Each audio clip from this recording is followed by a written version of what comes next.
Get this and get it straight. Crime is a sucker's road, and those who travel it wind up in the gutter, the prison, or the grave. This time, a fireball, too handy with a target pistol, led me down a rocky road past a sleazy money grubber to a curly-headed corpse. And it might have gotten worse if I hadn't slowed down at the hairpin turn. It happened like this. From the pen of Raymond Chandler, outstanding author of crime fiction, comes his most famous character in The Adventures of Philip Marlowe.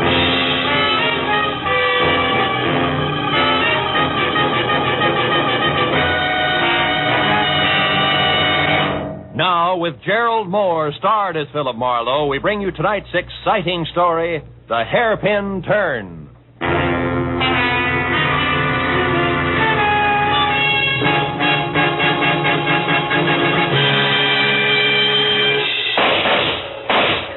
Hey, stop it. Put down that gun and listen to me. Stay back, Uncle Enoch.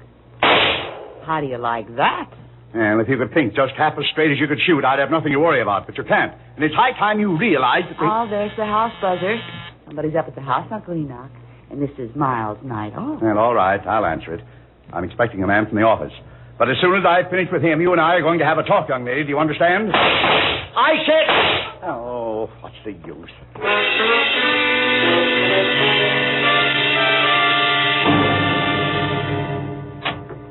Yes? I'm Philip Marlowe to see Mr. Vanneman, Enoch Vanneman. I have an appointment. Oh, come in, Marlowe. Glad you're here. Step this way, will you? We'll talk in the study. Okay, Mr. Vanneman. I thought... Those were pistol shots? Yeah, that's Kay, my niece. Sounds like a squad of Marines. Yeah, she's a champion pistol shot. She's converted one of the garages into a target range. Well, I seem to recall a city ordinance that says... I know all about that ordinance, Mr. Marlowe. Save your breath. Oh, just like that, huh? Precisely. Sit down, please. Thanks. Breaking a city ordinance is a perfect example of all the crackpot things that headstrong young fool insists on getting mixed up in. And you want me to get mixed up with the crackpot, huh? Yes, she has no more sense in her choice of male companions than she does in her hobbies. And she's a very rich girl. Now, look, if this is a bodyguarding assignment, Mr. Vanneman, I want to tell you... Kay has been going with a man named Cliff Lace, an unsavory type at least. Professional horse player, I think, and it was quite an affair. Was quite an affair? That's right. She threw Lace over for a new love recently. Fellow I've never met. She's serious, but refuses to tell me anything about him. So? So Cliff Lace doesn't like the idea because, from his standpoint, a very good thing has slipped through his fingers. Oh. He's going to do something about it, huh? And I don't know. But since about the time they broke up, a man's been snooping around the grounds here, Marlowe. Really? He's about 40, short, greasy looking. He has a flabby kind of face with fat lips, and there was a large black mole on the right side of his nose. Hey, I may know that character, Mr. Vanneman. I'll have to check to be sure. Marlowe, I want to know who he is and why he's been hanging around here. Also, I want to find out all there is to know about Kay's new man. Tell me, how old is Kay, Mr. Vanneman? She's 26. That's her picture there. Oh, well, blonde fireball. Look, Mr. Vanneman, if she's 26, maybe her love life is none of your business. It is my business. I'm her guardian, and I'm very fond of her. But she's reckless, stubborn, and erratic. Yeah, well, money's great, but it'll never replace the old-fashioned parent. Well, it's also a big responsibility, you know. No, not firsthand, I don't. It leaves one open to every crooked scheme in the book. Here, look, Marlowe. I've written my personal phone number on this card. You can reach me there privately at any time. All right, Mr. Vanneman, I'll see what I can find out.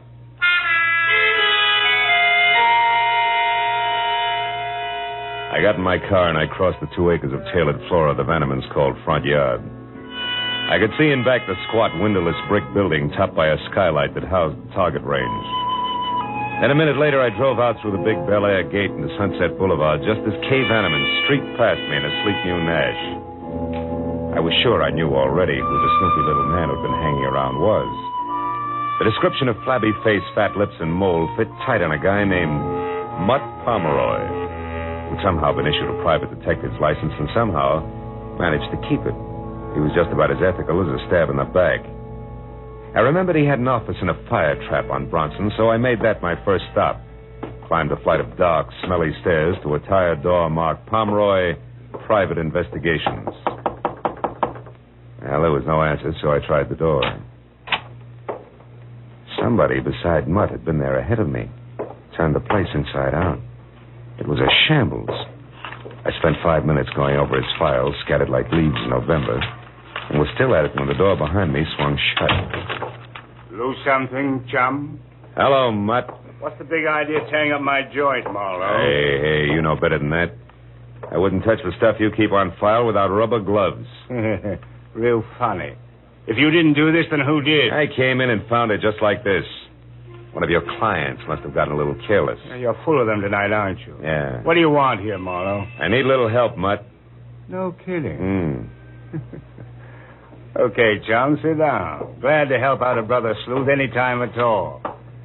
Now, what's your problem? Why are you so interested in the Vanneman place? Oh, the Vanneman place. Yeah. Quite a chunk of real estate they got there. I know. What's the fascination? A little simple investigation for a simple little lady. For purposes of conversation, what'll we call her? How does Estelle suit you? Estelle? Look, Marlowe, you got in free. Take the scraps and be happy. Okay. But as you put it, the Vannemans own quite a chunk of real estate. We might subdivide. You might like to tell me how this Estelle ties in. Yeah, I might at that, chum. She's worried about a guy. And from what I've seen of that jet-propelled blonde named Kay Vanneman, she's got plenty of reason to worry. Guy's name wouldn't be Cliff Lace, would it? Cliff Lace? Mm-hmm. I don't remember, Marlowe. Okay, Mutt, how much is it going to take? Well, now, that's hard to say. I'll have to let you know. You see, I've got an angle on my end, too. My little client swears up and down there's no other woman involved. But, you know, the Estelles are always the last to know. You're beginning to smell, Pomeroy. Yeah, and just how do you fit, Marlowe? I'm helping a guy worry about a girl. Well, that's real nice. And when your clients worry, the wrinkles make dollar signs, so you're always right. Is that it? Thanks for everything. I'll see you around, Mutt. Yeah, but don't go away mad, chum. Oh, of course not. That's why I'm leaving now.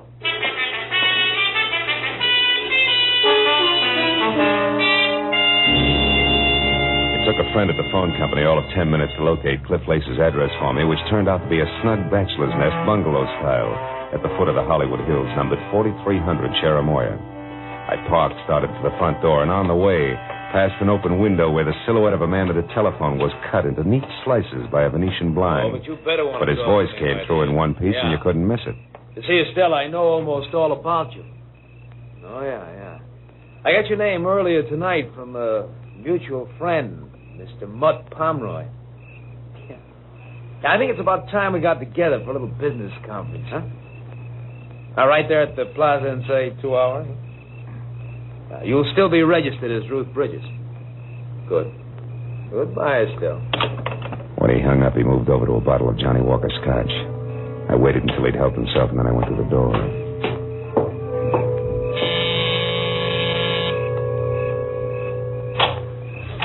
Yeah. My name's Marlowe, Mr. Lace. I'd like to talk to you. What about? Whatever it was you were looking for when you ransacked Mutt Pomeroy's office tonight. Do I come in? Yeah. Yeah, of course. Thanks. But I'm afraid I don't know what you're talking about. Oh, come on. We both know that's a lie. Let's forget it and go on from there, huh? Just a minute. You a cop? No. But I'll call him at the drop of a hat. Make it easy on yourself. What's Mutt Pomeroy to you? Bag of worms. I want to know who he's working for. The fact that you had to break into his place to get information should let you out, so who is it? What makes you think I'd know? Because you found what you were looking for. What's Estelle's last name, Cliff? You do get around, don't you, Bright? Yeah, I do. Only sometimes not fast enough. Look, Buster, why don't you answer the door? Somebody's got his finger caught in the buzzer. Yeah, that's right. Kay, I told you I didn't... I stopped by to deliver something, Cliff. An ultimatum. I'm telling you for the last time... Hold it. We're not alone. I don't care what I have to say to you. I'll shout from the rooftops. We're through, washed up. Now get out of my life and stay out. Kay, please. Good evening, Miss Vanneman. I don't know you, Slim, but keep out of this. Look, darling, don't... Now you listen. I'm in love with Boyce Neely. Really in love this time. I intend to marry him, and I won't have... Marry Boyce Neely? Don't be ridiculous. Cliff, I'm warning you. Look, you'll get this. You'll never marry Boyce Neely. That's one thing I'm sure of. I know a lot more about him than you do, darling. Believe me. When the time is just right, you're going to hear from me again, but loud. Why, you filthy. If you try to do anything to hurt Boyce and me, Cliff Lace, help me, I'll kill you. I mean it. Sometimes time she's going to throw that temper at me just once too often. Who you kidding, Lace? Ever see her use a target pistol? Ah, she's too smart to trump her own ace. Don't count on it, mister. I'm not worried. Where were we, Marlowe? We were looking for some answers, which I just got. Good night, Lace. Keep your head down.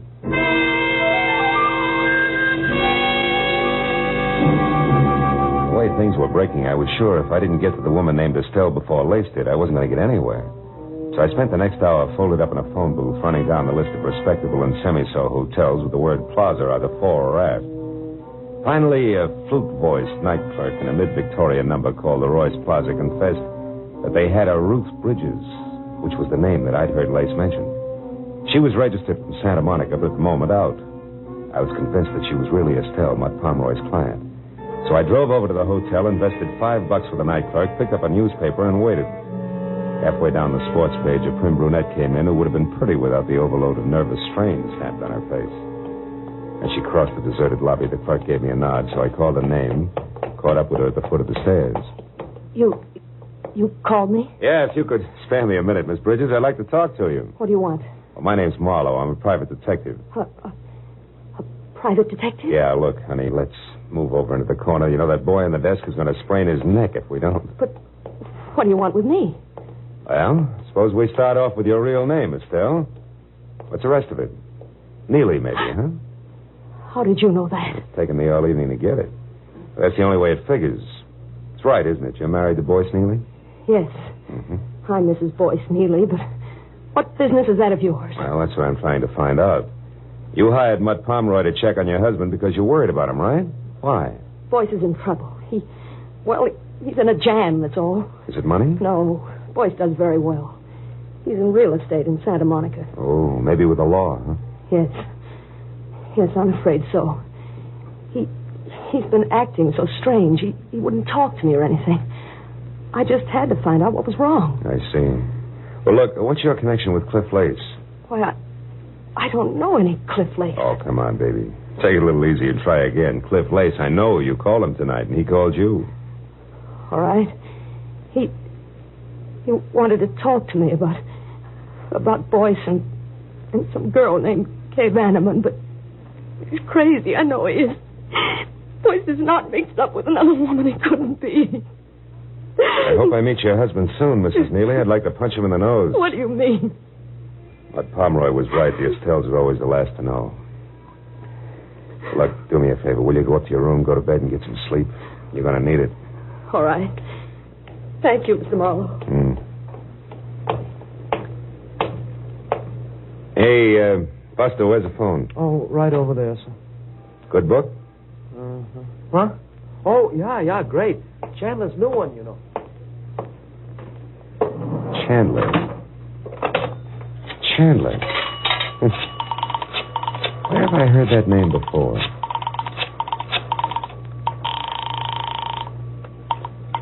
Hello? Enoch Vanneman? Marlowe, Mr. Vanneman. Kay there? No, she's not, Marlowe. And listen, I want you to forget whatever else you're doing and find her immediately. Why, what's the matter? She left here about 15 minutes ago in a fury. Where was she going? I don't know for sure. She left shortly after you did tonight. Then she came back about an hour ago. I know. I ran into her. What happened this time? She got a phone call from Cliff Lace. Something was said about him now being in the driver's seat, whatever that means. She was furious. That's not good, Vanneman, believe me. Well, it's worse than you think. You've got to stop her. Because when she left here, Marlowe, I'm quite sure she had her target pistol with her.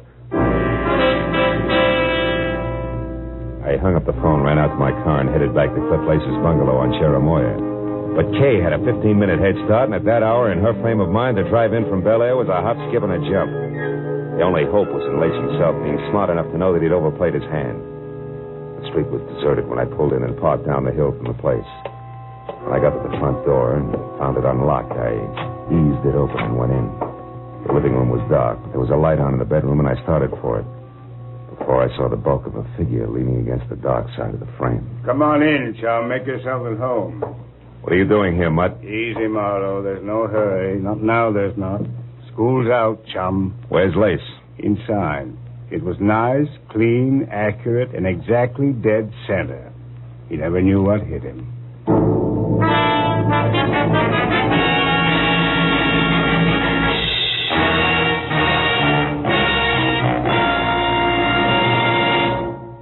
In just a moment, the second act of Philip Marlowe. But first, for a moment, let's look at the headlines on CBS's entertainment for tomorrow night. First, East is East and West is West. So, Jack Benny, on his way to New York, hasn't yet heard that the subway fare is a dime. Second, Charlie McCarthy, already in New York, rewrites Henry Fonda's tough-talking Navy officer in Mr. Roberts. And third, Andy of Amos and Andy, released from bail, jail, and Abigail, gets into new hot water. Besides these, you'll also find headliners Eve Arden, Red Skelton, Horace Heidt, and all the other great Sunday night shows on most of these same CBS stations tomorrow night. Now, with our star, Gerald Moore, we return to the second act of Philip Marlowe and tonight's story, The Hairpin Turn.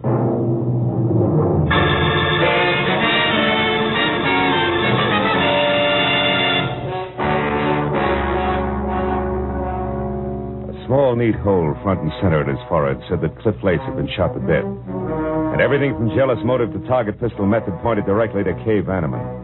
But that was still a long way from proof, and there was Mutt Pomeroy on hand. The kind who always figured only one way. To the right of the dollar sign. Now, let's not jump to any dumb conclusions, Marlowe. Like what? Like the look on your kisser that wants to know what I'm doing here. That I can explain. I got Cliff Lace's name from you, and a sawbuck to the right guy gave me a rundown on him, a sort of a character analysis, you might say. So I figured he was the guy who frisked my office to find out who I was working for. He must have tagged me out at the Vanneman place, followed me down to my joint, then turned everything inside out until he ran across something that added for him. something like the name Estelle Neely, maybe? You move fast, don't you, Marlowe? Yeah, when there isn't too much crowding. I've got most of it already, Pomeroy, so spill. Spill? I don't know what you mean, Marlowe. I mean that Estelle Neely hired you to find out why her husband was worried. You come up with an answer, all right. It was called Other Woman. So? Estelle didn't even suspect anything about another woman. And you didn't tell her what you found out because it was Kay Vanneman, a gal with $1 million, right or wrong. Suppose you're right, Marlowe. What are you getting at? A possibility that you could have done this. Kill Lace? Why? Because Lace was playing the same game that you are, chum, blackmail. Your motive was money and so was his. Plus the fact that he didn't like Kay giving him his walking papers. So when he wouldn't come to terms with me, I killed him, is that it? Yeah, it could be. Can you prove otherwise? No, I can't. But other things can, Marlowe. Things, yeah. Like that lipstick-smeared cigarette in the ashtray behind you. It's not my brand. And I don't drop hairpins on the carpet when I kill. Do I go on? Or were you just trying it for size because you hate to think that a gorgeous item like young moneybags could be it? Right or wrong, Marlowe? You know, leveling with you, Pomeroy, takes the kind of talent that can cash a $7 bill at a bank. Who are you calling, Marlowe? The cops. It's the custom. Wait. Look, don't be a sap. What'll that get you? A killer, maybe. Yeah, and from there on a pat on the head, a well done from the law. Get smart, chum. Shielding a murderer is a lot healthier for the bank account than nailing one every time. Get your hand off the phone. Now, Marlowe, listen. Get it off! Okay, go on, louse it up, Boy Scout. Who knows, maybe some bright day you might even run for alderman, Marlowe. Without your votes, I'm sure. Homicide, Sergeant Becker. Phil Marlowe, Sarge, is a DOA waiting for you. 4300 Cherimoya. Name's Cliff Lace. Occupation questionable. He was shot. Any idea who did it, Marlowe? Yeah. Poor little rich girl named Kay Vanneman, or her sweetheart, one Mr. Boyce Neely. Who lives in Santa Monica? Yeah. Where's the fit? I don't know. How long ago was this Lace killed, Marlowe? 30, 40 minutes? Why? Neely's clear. We picked him up at his own home better than 2 hours ago. He's in a pokey now. What'd you get him on? Hit and run, a month ago. It's alleged that he knocked an old lady out of a crosswalk and into a hospital without even stopping to watch her bounce. Some anonymous tipster phoned the dope in around 6 tonight. Said the repaint job on Neely's car would prove it. It did. So that just leaves this Veneman babe, huh? Yeah, I guess so. But you know, Becca, Hey, Marlowe, come here quick, out in the backyard there. It's Kay Vanneman. I'll call you later, Becca. We got company. Get the lights, Pomeroy, and stay down. Don't worry, Marlowe. The driveway alongside the house is the only way out. All right, watch it from the front. I'll go through the kitchen and out the back door. Play it close. Check. But remember, Pomeroy, nobody gets trigger happy. Don't worry, chum.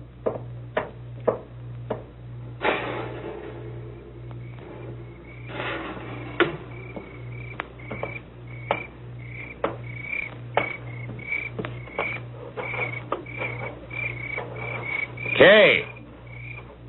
Come on, baby, you're cornered back there. Talk up. Who's that? Philip Marlowe, the guy you saw here with Cliff Lace earlier tonight. I'm also a private detective who's working for your uncle and trying to keep you out of trouble. Now, let's have the target pistol, baby. Come on, throw it in. I can't. I don't have one. Uncle Enoch says different. He told me you left the house with I it. told you I don't have one. All right, come on out. But slowly, hands high, no jokes. I always lose my sense of humor right after murder. After... Yeah. Lace was shot to death. Never mind the carefully arched eyebrows. You're in too deep, honey. You don't think I had anything to do with Cliff Lace getting killed, do you? Oh, no. It's all one great big coincidence, huh? Why don't you leave, Miss Vanneman? I said, why don't you leave? Well, how about it, Mr. Marlowe? Go ahead. I won't try to stop you. If you're guilty, you won't get very far. Well, all right. All right, Pomeroy, what's on your mind? A partnership, chum. Based on what, chum? Based on the fact that I saw you kill Cliff Lace. Fact?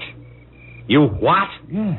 I saw you standing over the body with a smoking gun. Come on. You don't think you can really make that stick, do you? No, but it would keep you busy explaining for a while, long enough for me to wind up my business. Oh. Mm-hmm. Well, Marlowe, what'll it be? You and me as partners doing business with old Enoch Vanneman on behalf of the niece I'm sure you'll want to protect?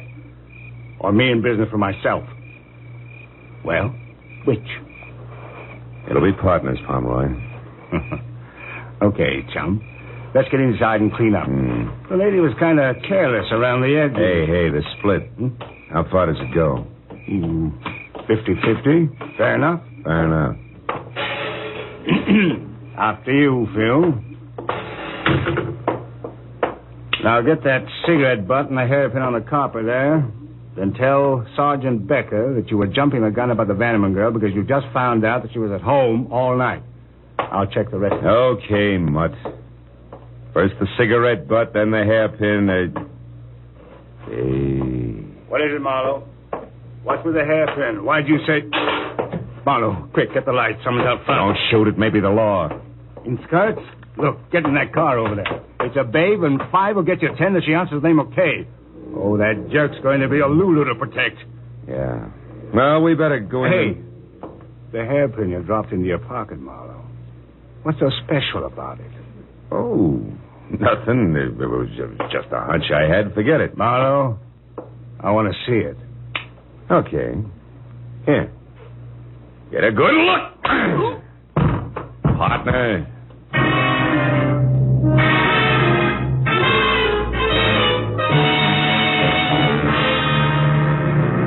It was a fat 20-minute drive back out to Bel Air and the Vanneman place. All the way I worried hard that the hunch I was playing was right and that I was going to be too late to do anything about it. When I was there, parked halfway up the pebbled driveway, out of my car and running toward the fluorescent light and the sound of a woman's voice that filtered through the heavy iron mesh over an air vent in the windowless target range. I slowed to a walk, switched to 45 from pocket to right hand, and then I moved up to where I could both see and hear. Kay Vanneman was huddled in a far corner, her eyes crowded with fear and riveted on the dainty but lethal .22 automatic that Cliff Lace's murderer pointed straight at her head. Estelle Neely had her back to me, but with the grill that was designed to stop bullets between us, there was nothing I could do. You've got to listen to me. Please listen before you do anything crazy. I swear I never knew that Boyce was married. I'd never have gone with him if I'd known. You're a liar. No, it's the truth, I tell you. It started like the others, fun and no questions asked. But then I fell in love, and it never occurred to me that he might have been married. Stop it. I don't want to hear anymore. I've already killed once for Boyce, the guy I turned into the police for something he did a month ago. You turned your own husband over. I did that so they'd put him away out of your reach. You'd never wait for him. You'd go your own merry, merry way a week after he was in jail. Boyce would be glad to come back to me after 5 years of living in a cage like an animal. And he'd never suspect that I was the one who informed. I hired a private detective, Mutt Pomeroy, and made sure that he knew I never even suspected that Boyce could have anything to do with another woman. Then Boyce would never realize it was you who turned him in, because you had no motive.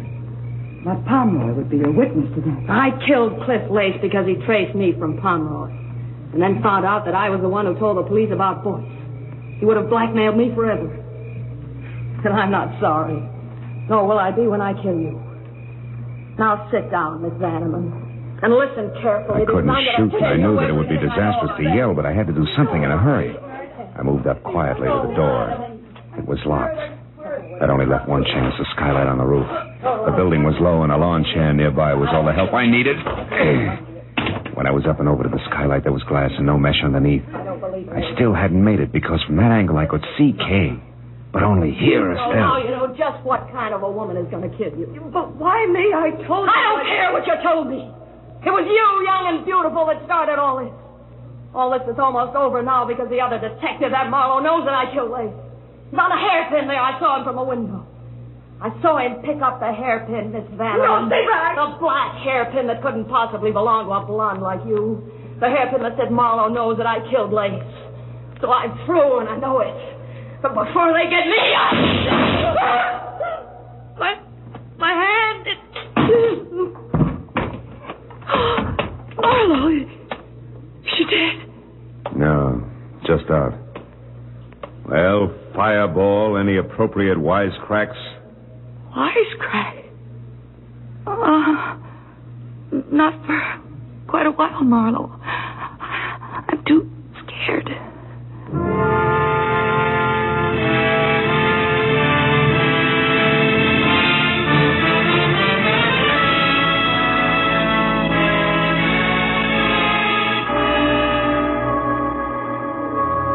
Well, it was the usual hour and a half of questions and answers with client, followed by the same questions and answers with police before I finally closed the door on Enoch Bannerman's marble halls and started down past the manicured shrubbery to where I'd left my car.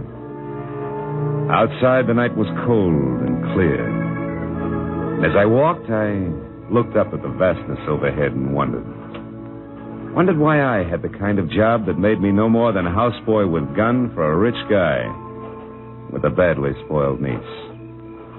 But I stopped wondering when I was at my car and no longer alone. I just wanted to say thanks before you left, Phil. I would do my best to stay out of trouble from here on out. You know why? No, why? Because I want to be good enough for the right guy who may come along someday. Guy like you, I mean. Oh? Thanks, Phil. I'm very grateful. Yes, well, my job's all right 9 times out of 10.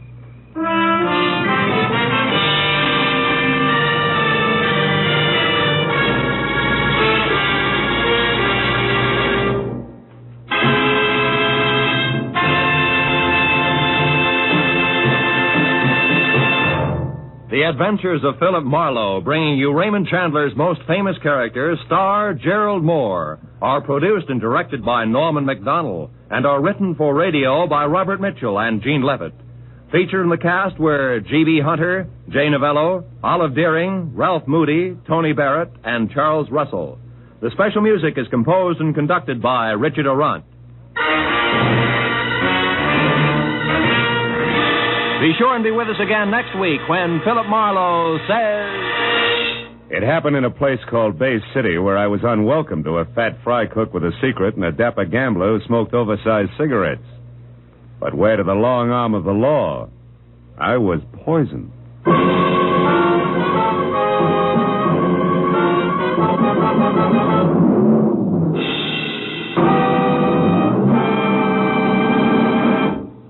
Philip Marlowe has a new night, ladies and gentlemen, Tuesdays. Yes, starting February 7th, The Adventures of Philip Marlowe will be heard every Tuesday night at 9:30 Eastern Standard Time. Be sure and listen. Remember, Tuesday night, Marlowe night. And 1 week from tonight, at this time, you'll find one of your favorite radio families, the Goldbergs.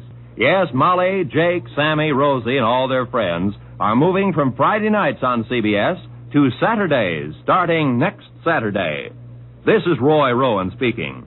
Stay tuned now for Gangbusters, which follows on most of these same CBS stations. This is CBS, where the Goldbergs and Arthur Godfrey's Digest will now be heard every Saturday night, the Columbia Broadcasting System.